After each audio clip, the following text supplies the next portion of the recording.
संग जिन वू की, जिसे दुनिया का सबसे कमजोर हंटर कहा जाता है और सभी लोग उसका मजाक उड़ाते हैं, पर वो उनकी बातों पर ध्यान नहीं देता क्योंकि अपने पिता की मौत के बाद वो अकेला ही घर में कमाता है। उससे अपनी माँ के इलाज के लिए पैसे चाहिए जो कि कोमा में है, और अपनी बहन को पढ़ाने की जिम्मेदारी भी उसी के ऊपर है। इसलिए सबसे कमजोर होने के बावजूद भी वो रोज अपनी जिंदगी खतरे में डालता है ताकि वो थोड़े बहुत पैसे कमा सके। पर एक दिन जब डंजन में सभी लोग उसे मरने के लिए छोड़कर चले जाते हैं, उसकी सेकंड अवेकनिंग होती है और वो दुनिया का अकेला हंटर बन जाता है जो कि अपने रैंक को लेवल अप कर सकता है। कहानी की शुरुआत में हमें 3 साल पहले का सीन दिखाया जाता है जहां एक आइलैंड पर कई सारे मॉन्स्टर्स से हंटर्स लड़ रहे हैं, लेकिन वो एंट मॉन्स्टर्स बहुत ज्यादा स्ट्रॉन्ग हैं, तो उन पर हंटर्स के हमले का कोई असर नहीं होता और वो आसानी से उन सभी को हरा देते हैं और कईयों को बुरी तरह से घायल कर देते हैं। एक बंदा वहां मरने ही वाला था, तभी वहां पर एक हीलिंग हंटर पहुंच जाता है और वो उसे बचाकर उसके जख्मों को तुरंत ही हील भी कर देता है। लेकिन तभी वहां कुछ और मॉन्स्टर्स आ जाते हैं और हीलर पर अटैक करने लगते हैं, लेकिन तभी वहां पर उसके कुछ और साथी पहुंच जाते हैं और क्योंकि ये तीनों ही एस रैंक हंटर्स थे, इन्हें उनसे लड़ने में ज्यादा परेशानी नहीं हो रही थी। इसके तुरंत बाद ही वहां एक व्हाइट एंट मॉन्स्टर आ जाता है। उसके साइज को देखकर सभी को लगता है कि वो शायद उनका लीडर होगा, जिसके बाद वो दोनों हंटर्स मिलकर उससे लड़ने लगते हैं और बड़ी ही आसानी से उसे भी हरा देते हैं। लेकिन तभी वहां बहुत सारे व्हाइट मॉन्स्टर्स आ जाते हैं, जिससे वो समझ जाते हैं कि वो एंट मॉन्स्टर कोई लीडर नहीं था, तो वो दोनों ही अपनी पावर्स को बढ़ाकर उन सभी मॉन्स्टर्स को खत्म कर देते हैं और उनकी भयानक लड़ाई सिटी से भी लोग देख सकते थे। जहाँ ये हंटर जिसका नाम चोई है, वो अपनी हंटर्स की आर्मी के साथ सही समय पर पहुंच जाता है क्योंकि वहां सैकड़ों की तादाद में वही एंट मॉन्स्टर्स आ रहे हैं। वो अपने एक ही अटैक से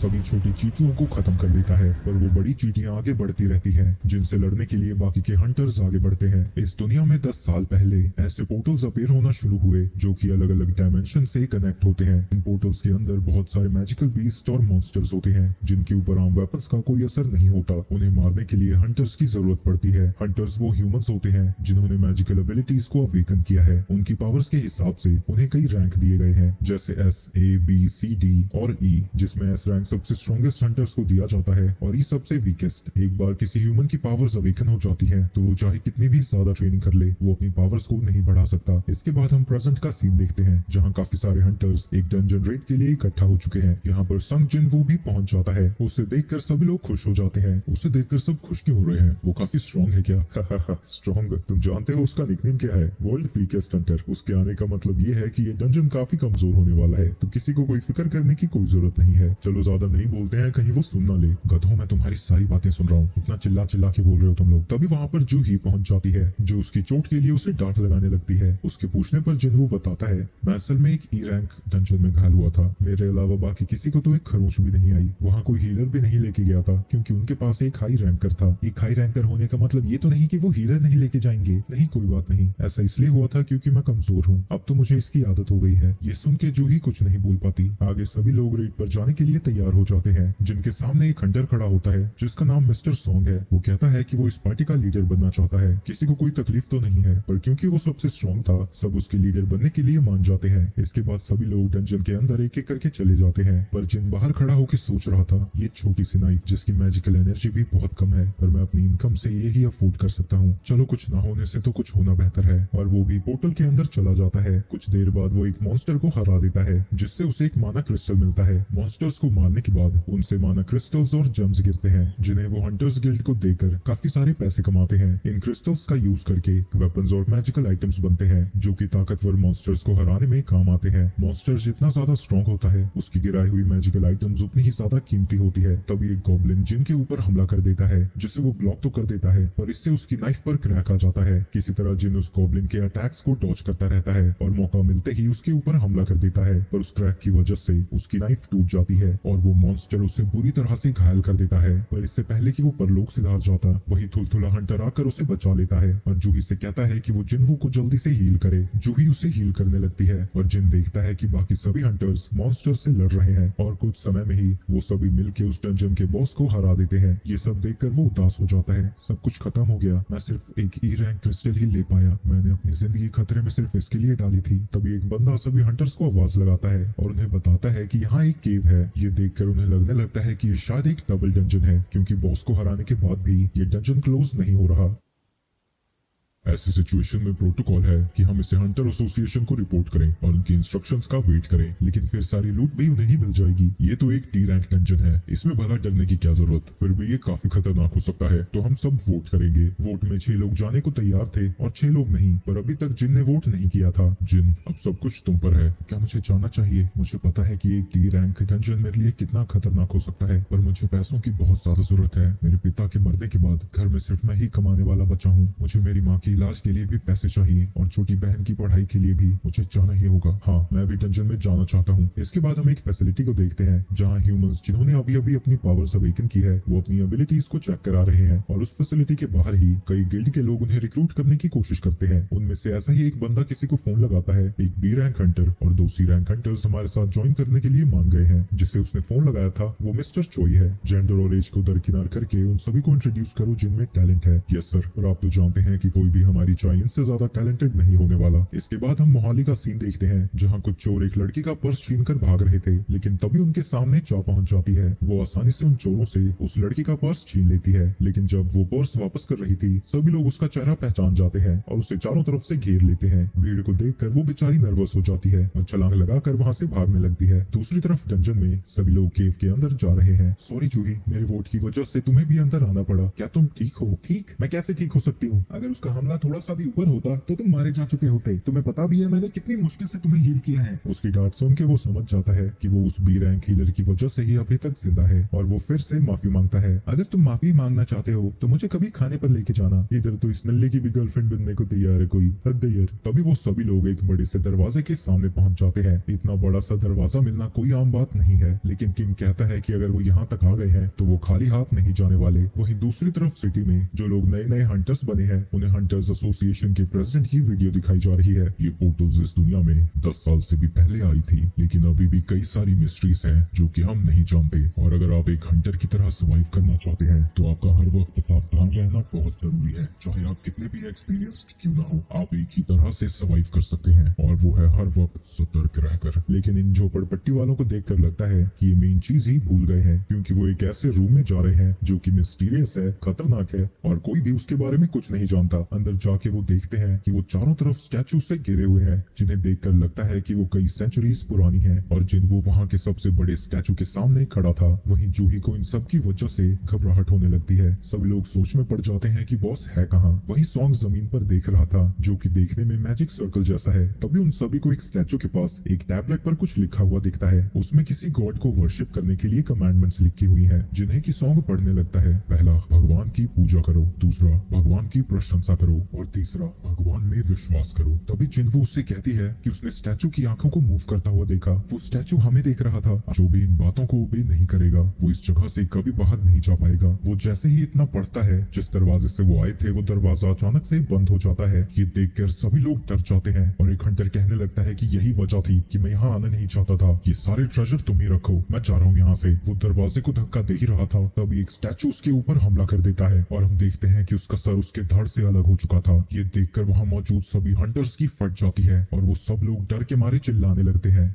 उस हंटर का रैंक क्या था? उस स्टैचू ने इतनी जल्दी कैसे उसे हरा दिया? वो मुझसे तो बहुत ज्यादा ताकतवर होगा, लेकिन वो भी पलक झपकते ही मारा गया। ये क्या हो रहा है? ये तो एक डी रैंक डंजन था ना, इसमें तो ऐसा होना ही नहीं चाहिए। तभी उसे जूही की बात याद आती है और वो पीछे बड़े वाले स्टैचू को देखता है। तभी उस स्टैचू की आंखें जिन्वो को देखने लगती हैं, जिससे जिन्वो और भी ज्यादा डर जाता है। मैं पहले भी जिंदगी और मौत की सिचुएशन से गुजर चुका हूँ। मैं अपने पहले ही मिशन मेरे टीम से अलग हो गया था, जिसकी वजह से एक ई रैंक मॉन्स्टर ने इतनी बुरी तरह से घायल किया कि मुझे 4 हफ्तों तक हॉस्पिटल में रहना पड़ा। और एक बार जब मैं मेज में फंस गया था, मैं तो लगभग भूख से मर ही गया था। एक लो रैंक डंजन में भी जाना मेरे लिए जिंदगी और मौत का सवाल है। हंटर्स जो मॉन्स्टर्स के जेम से पैसे कमाते हैं, वो बेहतर गियर्स और वेपन्स में खर्च करते हैं ताकि वो और भी ज्यादा ताकतवर मॉन्स्टर्स को हरा सकें। लेकिन मेरे पास तो बस ये सस्ती सी नाइफ है। अगर इस नाइफ को कुछ हो गया तो मुझे मॉन्स्टर से हाथों से ही लड़ना होगा। अगर मुझे सर्वाइव करना है तो मुझे हर वक्त चौकन्ना रहना पड़ता है। मुझे हर तरह के लूप होल को देखते रहना होता है ताकि मैं कुछ पैसे कमा सकूं। शायद इसीलिए मुझे खतरे के बारे में सबसे पहले पता चला। जिन्वो चिल्लाकर सभी को नीचे झुकने को कहता है। तभी उस स्टैचू की आंख से आग बाहर आती है, जिससे एक हंटर जल के राख में बदल जाता है और उसकी लेजर की वजह से जमीन भी पिघल जाती है। किसी तरह जिन जूही को बचाने में कामयाब होता है। ये सब कैसे हुआ? हम यहाँ फंस चुके हैं। क्या यहाँ से बाहर जाने का कोई रास्ता नहीं है? क्या मैं यही मरने वाला हूँ? कोई भी अपनी जगह से मत हिलना, नहीं तो ये स्टैचू फिर से हमला करेगा। जूही अभी भी काफी ज्यादा डरी हुई थी।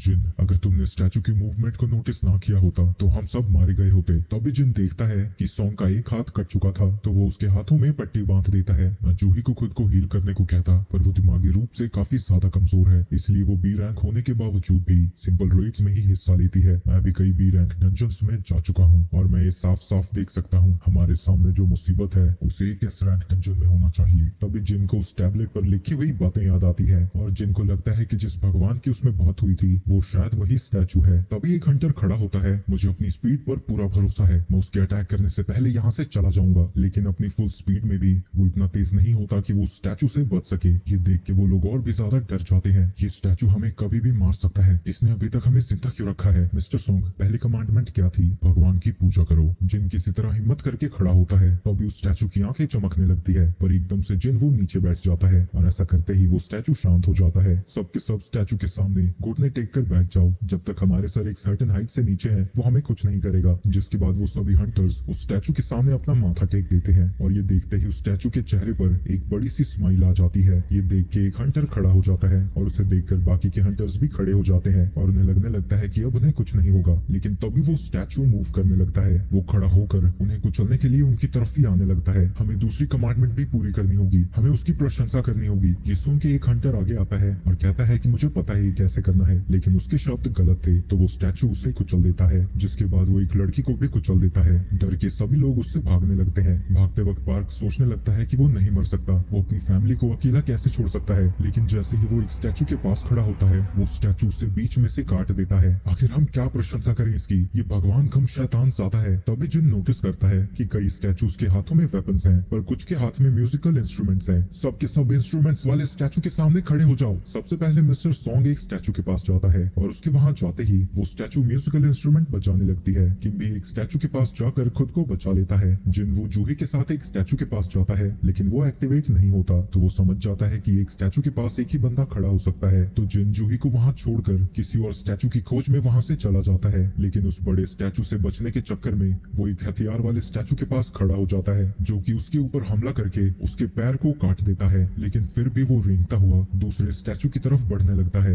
वक्त रहते वो उसके पास पहुंच जाता है और वो स्टैचू गाना गाने लगता है। म्यूजिक को सुनकर वो स्टैचू वापस से अपने थ्रोन पर बैठ जाता है। जूही जिन के पास आती है और देखती है कि उसका एक पैर कट चुका है। वो उसे हील करने की कोशिश करती है, लेकिन इससे खुद ही घायल होने लगती है। वहीं दूसरी तरफ सारे हंटर्स मिस्टर सॉन्ग को ब्लेम करने लगते हैं, क्योंकि लीडर होने के नाते ये सारी उन्हीं की गलती है। सॉन्ग भी कहते हैं कि मैं लीडर था तो सारी रिस्पॉन्सिबिलिटी मेरी ही है। तभी वो स्टैचू अपना हाथ उठाता है और डंजन के बीचों बीच एक ऑल्टर अपेयर होता है। जिन कहता है कि वो एक ऑल्टर है, वहाँ शायद भगवान के लिए बलि चढ़ाई जाती है। और तीसरी कमांडमेंट थी बिलीव इन गॉड। मैं समझ गया, यहाँ हमें एक लिविंग सैक्रिफाइस की जरूरत है। और तलवार सीधा मिस्टर सॉन्ग की गर्दन पर लगा देता है। तुम्हें अब तुम्हारी गलतियों की सजा तो भुगतनी ही होगी। केले ही उस ऑल्टर की तरफ जाने लगते हैं। जैसे ही मिस्टर सॉन्ग वहाँ पहुँचते हैं, वहाँ एक आग जल जाती है। तो वो जिन से पूछते हैं कि अब उन्हें क्या करना है। जिनको भी समझ नहीं आता कि वहाँ चल क्या रहा है, तो वो कुछ हंटर से कहता है कि वो उसे ऑल्टर के पास ले चले। वो जैसे ही ऑल्टर के पास पहुँचते हैं, वहाँ तीनों और फायर जलने लगते हैं। मिस्टर सॉन्ग, अगर हम यहाँ रुक गए तो क्या कोई हमें बचाने यहाँ आएगा? इस डंजन को ओपन हुए आज 7 दिन हो जाएंगे। हमारे रेस्क्यू होने से पहले ये स्टैचू हमें मार डालेंगे। आगे हमें पता चलता है कि अगर कोई पोर्टल 7 दिन तक ओपन रहता है तो उसका बैरियर टूट जाता है और सभी मॉन्स्टर्स इंसानी दुनिया में जा सकते हैं। इसके बाद हम डंजन के बाहर का सीन देखते हैं, जहाँ जिन की बहन उनकी बीमार माँ से मिलने आई थी। उसकी माँ कोमा में है और वो उसे अपने आज के दिन के बारे में बताने लगती है। जिन बाकी के हंटर्स को भी अंदर बुलाता है, जिससे वहाँ 2 और आग चलती है और उनके चारों तरफ एक ब्लू कलर का घेरा भी बन जाता है। ऐसा होते ही जिस दरवाजे से वो अंदर आए थे वो दरवाजा खुल जाता है। वो बाहर जाने के बारे में सोच ही रहे थे, तभी एक ब्लू कलर की फ्लेम बुझ जाती है और उसके ऐसा होते ही सभी स्टैचूज उनकी तरफ बढ़ने लगते हैं। जिन वो देखता है कि जिस पर भी उसकी नजरें होती थी वो स्टैचू चलना बंद कर देता है। तो वो सभी लोगों से कहता है कि वो स्टैचूज को देखते रहे। सभी लोग ऐसा ही करते हैं, लेकिन एक लड़की बहुत ज्यादा डर जाती है और वो डर के मारे दरवाजे से बाहर चली जाती है। उसके जाते ही एक फ्लेम बुझ जाती है, जिससे वो दरवाजा थोड़ा सा बंद हो जाता है। जिन इन सारी चीजों को समझने की कोशिश करने लगता है, लेकिन तभी जिस हंटर ने उसे पकड़ा हुआ था वो भी दौड़ के वहाँ से बाहर चला जाता है। सभी लोग यही रुके रहो, ये ब्लू वाली फ्लेम्स टाइम के साथ बुझ रही हैं। शायद वो गॉड हमारा टेस्ट ले रहा है। अगर सभी फ्लेम्स को बुझने तक हम यहाँ रुक गए तो शायद हम सब यहाँ से जा सके। लेकिन किम,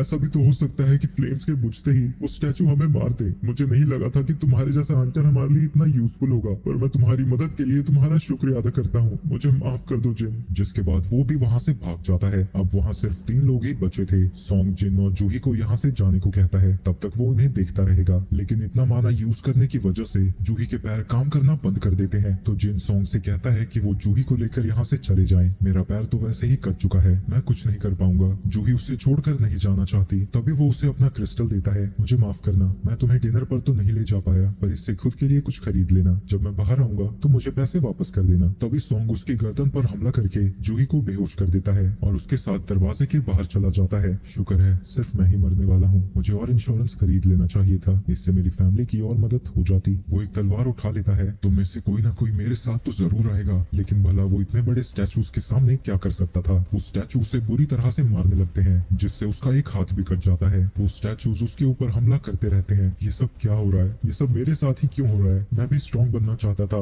मैं कमजोर हूँ पर मैं जिंदा रहना चाहता हूँ। तभी एक स्टैचू उसकी छाती में हमला करके उसे अपने वेपन पर टांग देता है और उसे एक सैक्रिफाइस की तरह ऑल्टर के सेंटर में फेंक देता है। प्लीज प्लीज, मैं मरना नहीं चाहता। एक स्टैचू उसे मारने ही वाला था, तभी उसके सामने एक स्क्रीन आती है। न्यू क्वेस्ट एक्टिवेट हो चुका है। आपने प्लेयर बनने की सारी क्वालिफिकेशन पूरी कर ली है। क्या आप इसे एक्सेप्ट करना चाहेंगे? अगर आपने एक्सेप्ट नहीं किया तो आपका दिल 0.02 सेकंड्स में धड़कना बंद हो जाएगा। जिन्हो यस कहता है। इसके 3 दिन बाद जिनको एक हॉस्पिटल में होश आता है और वो देखता है कि उसके हाथ और पैर दोनों ही सही सलामत हैं। जिनको लगने लगता है कि वो सारी चीजें एक बुरा सपना थी। तभी हंटर एसोसिएशन से 2 लोग उससे मिलने आते हैं, जिनमें से एक का नाम वो था और दूसरे का कैंग। वो उसे बताते हैं कि वो 3 दिन से बेहोश था। तो जिन उनसे जूही और सॉन्ग के बारे में पूछता है। वो उसे बताते हैं कि वो ठीक है, पर क्योंकि सॉन्ग का एक हाथ कट चुका है तो शायद वो हंटिंग छोड़ देंगे। और जूही की मेंटल स्टेट बहुत खराब है, उसकी साइकोलॉजिकल ट्रीटमेंट चल रही है, पर शायद वो भी दोबारा हंटिंग पर ना जाए। तुम्हारी पूरी टीम में से सिर्फ 6 हंटर्स ही जिंदा बच पाए हैं। हंटिंग खतरनाक काम है, लेकिन ऐसी चीजें होना काफी रेयर है। और जब एक टीम व्हाइट टाइगर गिल्ड के साथ अंदर गई, वहाँ हमें तुम मिले। लेकिन जैसा बाकी के सर्वाइवर्स ने बताया था, वहाँ कोई भी स्टैचू नहीं था। अगर हमें वहाँ कोई डेड बॉडी ना मिलती तो हम ये सारी चीजों को झूठ मान सकते थे और सबके जिम्मेदार तुम ठहराए जाते, पर ऐसा नहीं है। जिन्वू, क्या तुमने रीअवेकनिंग एक्सपीरियंस की है? अवेकनिंग के बाद कोई भी हंटर अपनी पावर्स को नहीं बढ़ा पाता, लेकिन कुछ रेयर हंटर्स होते हैं जो कि रीअवेकनिंग एक्सपीरियंस करते हैं, जिसके बाद वो सीधा ए रैंक या फिर एस रैंक हंटर्स बनते हैं। वो उसके पास एक मैजिक डिटेक्टर रखता है और जिन खुशी खुशी उसके ऊपर अपना हाथ रखता है। उन सबको इसलिए लग रहा था कि जिनवू ने सेकंड अवेकनिंग एक्सपीरियंस की है, क्योंकि सर्वाइवर्स के हिसाब से वो स्टैचूज बहुत ज्यादा स्ट्रॉन्ग थे। तो वहाँ कोई ई रैंक हंटर तो सर्वाइव कर ही नहीं पाता। उसके लिए उसे ई रैंक या फिर एस रैंक होना होगा। लेकिन उसका पावर लेवल 10 दिखता है, यानी वो अभी भी ई रैंक है। किसी भी ई रैंक हंटर का स्कोर भी कम से कम 70 आता है, इसका तो 10 है। ये तो एक आम आदमी है। उन्हें समझ नहीं आता कि इतना कमजोर आदमी वहाँ से बाहर कैसे आ गया। इन सालों ने फालतू में मुझे एक्साइटेड कर दिया और लगता है वो लोग इस स्क्रीन को नहीं देख पा रहे थे। तभी उससे मिलने उसकी बहन पहुंच जाती है और उसे डांट लगाने लगती है। लंबी चौड़ी डांट सुनाने के बाद वो उससे कहती है कि अगर फिर से उसने अपनी जिंदगी खतरे में डाली तो वो स्कूल छोड़कर काम पे लग जाएगी, ताकि उसे फिर से ऐसा ना करना पड़े। मैं वादा करता हूँ कि ऐसा दोबारा नहीं होगा। मुझे एक बात बताओ, क्या तुम्हें ये स्क्रीन दिख रही है? लेकिन जीना को कुछ नहीं दिख रहा था। अच्छा जिन, एक बात बताओ, तुमने तो काफी सारी गेम्स खेली है ना? अनरीड मैसेजेस को कैसे खोलते हैं? तुम्हें मैसेजेस को बस ओपन करना होगा। Messages open? हाँ। उसके इतना कहते ही उसके मैसेजेस खुल जाते हैं। सिस्टम उसे बताता है कि वो उसकी ताकत बढ़ाने के लिए है, और अगर उसने इसे फॉलो नहीं किया तो उसे पनिशमेंट भी दी जाएगी और उसे कई रिवॉर्ड्स भी मिले हैं, पर उसे कुछ नहीं पता कि यहाँ चल क्या रहा है। तो वो अपनी डेली क्वेस्ट को एक्सेप्ट कर लेता है। उस क्वेस्ट में उसके पास काफी सारे गोल थे, जैसे 100 पुशअप्स, 100 सिटअप्स, 100 स्क्वाट्स और 10 किलोमीटर दौड़ना। अगर उसने इसे कंप्लीट नहीं किया तो उसे सजा मिलेगी। अबे मजाक कर रहा है क्या? अभी तो मैं रिकवर भी नहीं हुआ और हॉस्पिटल में क्या दौड़ूंगा, सोने दे मुझे। दूसरी तरफ चोई चाही को कह रहे थे कि वो एक बी रैंक रेड में इंस्ट्रक्टर की तरह जा रही है। इस रेड से वो अपने नए रिक्रूट्स को ट्रेन और टेस्ट करने वाले हैं और उनके हिसाब से इस जॉब के लिए चाही सबसे बेहतर है। मुझे नहीं लगता कि मैं लोगों को सिखा सकती हूँ, तुम्हें बस लड़ना है, बाकी सब वो तुम्हें देखकर खुद सीख जाएंगे। हमारा गिल्ड इस कंट्री के टॉप 5 गिल्ड्स में से एक है, और इंटरनेशनल स्टेज पर हम कुछ भी नहीं है। हंटर्स का लेवल भले ही ना बढ़ सकता हो, लेकिन प्रैक्टिस से उनकी कॉम्बैट स्किल तो इम्प्रूव की जा सकती है। वहीं किसी और जगह एक और पोर्टल खुल जाता है जो कि रास्ते के बीचों बीच था। वहीं हॉस्पिटल में जिन सो रहा था। तभी रात के 12 बज जाते हैं और नोटिफिकेशन उसे बताती है कि उसने अपना क्वेस्ट पूरा नहीं किया। तभी वहाँ जमीन हिलने लगती है और वो जैसे ही बेड से गिरता है वो देखता है कि वो एक डेजर्ट में पहुंच चुका है, जहाँ उसके पीछे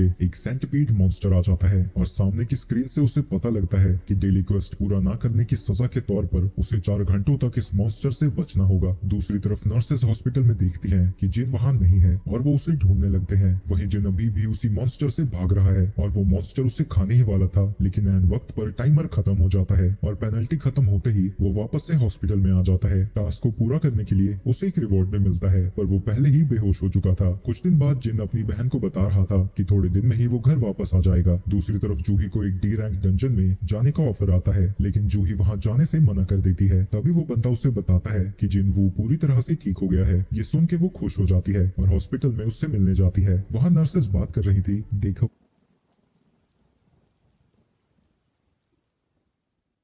को कहा था, लेकिन फिर भी वो नहीं माना। वहीं जिन ने अपना डेली क्वेस्ट अब पूरा कर लिया है। मुझे होश में आए हुए आज चौथा दिन है और अब मुझे थोड़ी थोड़ी चीजें समझ आने लगी हैं। पहला, ये स्क्रीन कोई मेरी इमेजिनेशन नहीं है, और दूसरा, अगर मैं अपने डेली क्वेस्ट को पूरा करता हूँ तो मुझे 3 रिवॉर्ड मिलते हैं, जिसमें से पहला है फुल रिकवरी, जिससे मैं पूरी तरह से रिकवर हो जाता हूँ। दूसरा है एबिलिटी पॉइंट्स, जिन्हें मैं उन एबिलिटीज में डाल सकता हूँ जिन्हें मैं इम्प्रूव करना चाहता हूँ। जब भी मैं अपनी एबिलिटी पॉइंट्स को यूज करता हूँ, मैं अपने शरीर में आई हुई इंप्रूवमेंट्स को महसूस कर पाता हूँ। और मेरे पास एक इन्वेंटरी भी है जो कि बिल्कुल गेम की तरह है। उसे डेली क्वेस्ट को कंप्लीट करने पर एक बॉक्स भी मिलता है जिसमें की एक की थी। वो एक डंजन में जाने की है जिसकी लोकेशन उसे नोटिफिकेशन स्क्रीन में दिखती है। डंजन का नाम सुनते ही उसे वही स्टैचू याद आने लगता है। इसके बाद वो अपनी मॉम से मिलने जाता है और हम 4 साल पहले का सीन देखते हैं जहाँ उसकी माँ अचानक से ही बेहोश हो गई थी। और जब वो उसे हॉस्पिटल लेकर जाते हैं, डॉक्टर उसे बताते हैं कि उसकी मॉम इंटरनल स्लंबर में चली गई है। ये एक ऐसी कंडीशन है जो कि पोर्टल्स के अपीयर होने के बाद ही शुरू हुई है और 1000 लोगों में से किसी एक को ही होती है। माना जाता है कि ये उन्हें होता है जिनकी बॉडी मैजिक को हैंडल नहीं कर पाती। अभी तक मेडिकल टेक्नोलॉजी इतनी आगे नहीं बढ़ी है कि वो इस चीज का इलाज कर सके, तो वो उसे बस जिंदा ही रख सकते हैं। उस दिन के बाद से ही अपनी माँ का इलाज करने के लिए उसने काम करना शुरू कर दिया था।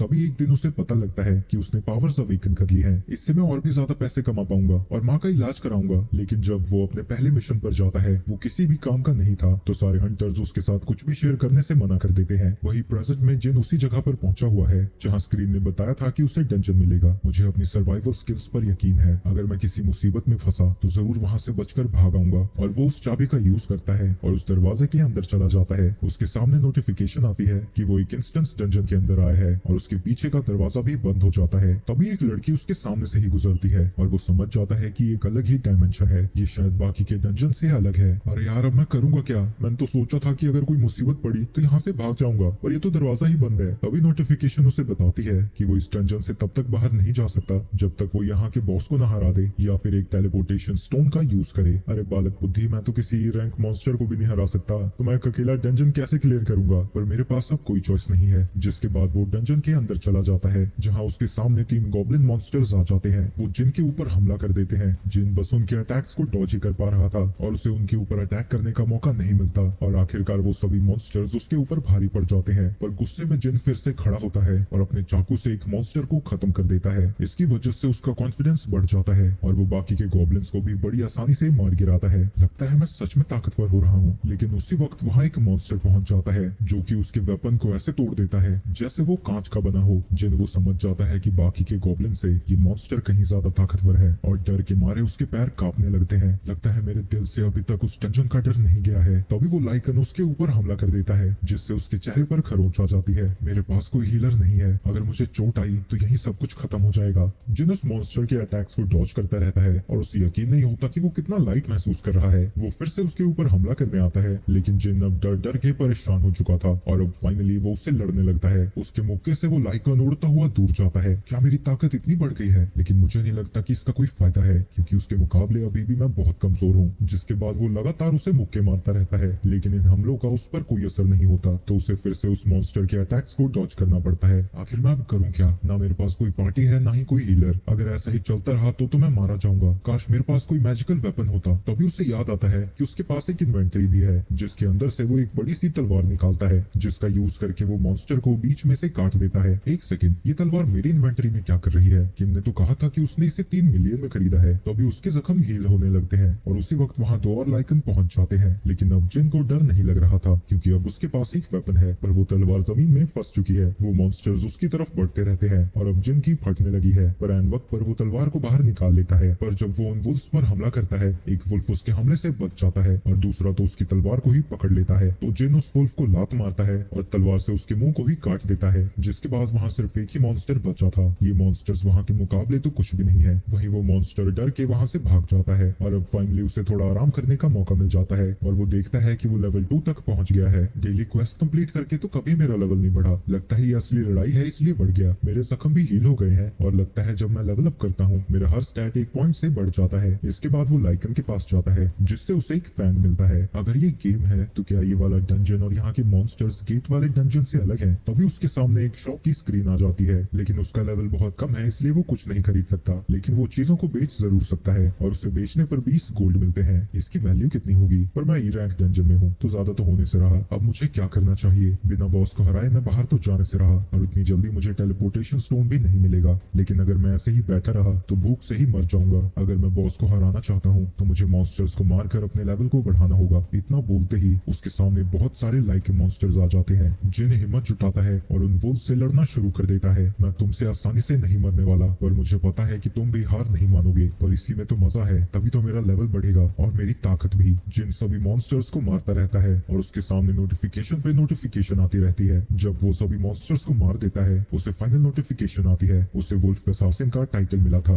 वहीं बाहर कुछ लोग एक पोर्टल के सामने से गुजरते हैं और उन्हें समझ नहीं आता कि अभी तक हंटर्स इसे बंद क्यों नहीं कर पाए। वहीं जिन नोटिस करता है कि लड़ते लड़ते उसकी स्वॉर्ड अब टूटने लगी है, तभी उसे एक नोटिफिकेशन आती है जो उसे बताती है कि एक वुल्फ असासिन बनने से उसके क्या फायदे हैं। जब वो किसी एनिमल टाइप मॉन्स्टर से लड़ेगा उसकी सारी एबिलिटीज 40% से बढ़ जाएंगी, और जब वो अपनी इन्वेंटरी चेक करता है उसे कई सारे फैंस और क्लोक भी दिखता है। पर सबसे अच्छी बात यह है कि अब उसे टेलीपोर्टेशन स्टोन मिल चुका है। क्या मुझे इसे यूज करना चाहिए? पर अगर मैं बाहर चला गया तो शायद मुझे दोबारा इतनी आसानी से स्ट्रॉन्ग बनने का मौका ना मिले। पता नहीं बाहर जाने के बाद इस डंजन का क्या होगा। आखिर में जिन डिसाइड करता है कि वो आगे बढ़ता रहेगा। दूसरी तरफ जूही को हंटर एसोसिएशन से एक कॉल आती है। उससे पास में ही एक डंजन ब्रेक के बारे में बताया जाता है और मदद के लिए वहां बुलाते हैं। जूही को गिल्टी फील होता है क्योंकि उसने पहले उन्हें मना कर दिया था और वो सोचती है कि जिन वो जब इतनी मेहनत कर रहा है तो उसे भी कुछ तो करना ही होगा, और वो मदद के लिए हाँ कर देती है। दूसरी तरफ जिन डंजन के मॉन्स्टर्स को मारता जा रहा था। जब भी मेरा लेवल अप होता है मेरे लिए मॉन्स्टर से लड़ना आसान हो जाता है और साथ ही उनके नाम का कलर भी चेंज हो जाता है। व्हाइट कलर का मतलब है कि वो मुझसे कमजोर है, अगर वो ऑरेंज कलर का है यानी वो मेरे जितना ही ताकतवर है, लेकिन अगर उनका कलर रेड है तो वो मुझसे कहीं ज्यादा ताकतवर है। पहले इन वुल्फ्स का कलर भी रेड था लेकिन अब वो व्हाइट हो चुका है, यानी मैं पहले से काफी ताकतवर हूँ। पर मेरी इंप्रूव्ड परसेप्शन से मुझे पता लग रहा है कि नीचे वाला मॉन्स्टर बहुत भयानक होने वाला है। उसकी तलवार लगभग टूट गई है और अब उसका लेवल भी यहाँ नहीं बढ़ रहा, पर उसके यहाँ आने का गोल ही स्ट्रॉन्ग बनना है। तो वो स्टेयर्स से नीचे उतर जाता है। जैसे ही वो नीचे पहुंचता है बिजली की तेजी से कोई उसके ऊपर हमला कर देता है। उसे रिएक्ट करने का भी मौका नहीं मिलता। इससे उसकी तलवार भी बीच में से टूट जाती है और उसके सामने एक सर्पेंट मॉन्स्टर आता है। इतना लेवल अप करने के बाद भी उस मॉन्स्टर का नाम ऑरेंज में दिख रहा है। इस डंजन का बॉस तो यही मॉन्स्टर है। मुझे नहीं लगता कि इसकी थिक स्केल्स को मेरी तलवार से कुछ होने वाला है। वो जानता है कि बिना वेपन के लड़ना अपनी मौत को दावत देना है। उस मॉन्स्टर के अगले हमले की वजह से जिन पानी में गिर जाता है, लेकिन वो मॉन्स्टर पानी में भी उसका पीछा नहीं छोड़ता। जिन गन्ने की बोरी की तरह इधर से उधर उड़ता रहता है और यहाँ तक कि उसके ऊपर एक ट्रेन भी फेंकी जाती है। उसे लगा था कि वो अब ताकतवर हो गया है, लेकिन अब वो समझ चुका है कि ये काफी नहीं था और वो सोच में पड़ जाता है कि आखिर मुझे कितना स्ट्रॉन्ग बनना होगा। कब मैं दूसरों के लिए बोझ बनना बंद करूंगा। उसे मिस्टर सॉन्ग की बात याद आती है। सभी लोग तुम्हें सबसे वीकेस्ट हंटर कहते हैं। अगर तुम उन सभी को गलत साबित करना चाहते हो तो तुम्हें कड़ी ट्रेनिंग करनी होगी। तभी वो मॉन्स्टर फिर से जिन पर हमला कर देता है और उसे कूदते कूदते एक अलग ही एरिया में ले जाता है। मुझे वो निकनेम इसलिए दिया गया था क्योंकि मैं सबसे कमजोर था। जिनके पास ताकत होती है वो हर सिचुएशन में ऊपर होते हैं, लेकिन कमजोरों का ताकतवर के पास कोई काम नहीं होता। वो सिर्फ डर के मारे कांपते हैं और लूजर्स की तरह सब कुछ होता हुआ देखते हैं। कमजोर कितना ही चालाक, तेज या समझदार हो, अगर उसका सामना ताकत से है तो वो हमेशा हारेगा। तो जिन वो अपनी पूरी जीत जान लगाकर उस मॉन्स्टर पर हमला करने लगता है। वो उसके ऊपर चढ़ जाता है, लेकिन वो मॉन्स्टर उसे दीवार पर मारकर नीचे गिरा देता है। मैं ताकतवर बन के रहूंगा। उसकी पूरी बॉडी ग्लो करने लगती है। मैं इतनी जल्दी हार नहीं मान सकता। उस मॉन्स्टर के सामने ये चीज कुछ भी नहीं है। लड़ते लड़ते जिनवो उस मॉन्स्टर को अपने हाथों से पकड़ लेता है। जिनवो ने अपने सारे पॉइंट्स स्ट्रेंथ में डाल दिए थे और अब वो उसे यूज करने लगता है। वो अपनी पूरी जान लगाकर उस मॉन्स्टर की स्केल्स को तोड़ने लगता है। स्नेक उसे गिराने की कोशिश करता है, लेकिन जिन उसे नहीं छोड़ता और वो अपनी पूरी ताकत लगाकर उस मॉन्स्टर का गला दबा के मार देता है। तभी उसके सामने एक नोटिफिकेशन आती है और उसे पता लगता है कि वो कई बार लेवल अप हो चुका है। जिन स्माइल करता है, आखिरकार मेरी ताकत थोड़ी तो बढ़ी गई। जिसके बाद उस मॉन्स्टर को हराने की वजह से उसे एक खतरनाक सा डैगर मिलता है जो कि किंग की स्वॉर्ड से दुगनी ताकतवर है और उसमें पैरालिसिस और ड्रेन की एबिलिटी भी है, और साथ ही उसे एक पॉइजन भी मिलता है जिससे उसकी स्किन तो मजबूत हो जाएगी पर वो उसके मसल्स की ऐसी की तैसी कर देंगे। और क्योंकि उसने बॉस को हरा दिया था वो डंजन खत्म हो जाता है और जिन वो एक ट्रेन स्टेशन में खड़ा था। वो अपनी टूटी हुई स्वॉर्ड के साथ बाहर आता है, लेकिन वहाँ आसपास एक भी इंसान नहीं दिख रहा था। वहाँ खड़ा सोल्जर जल्दी ही उसे छुपने को कहता है पर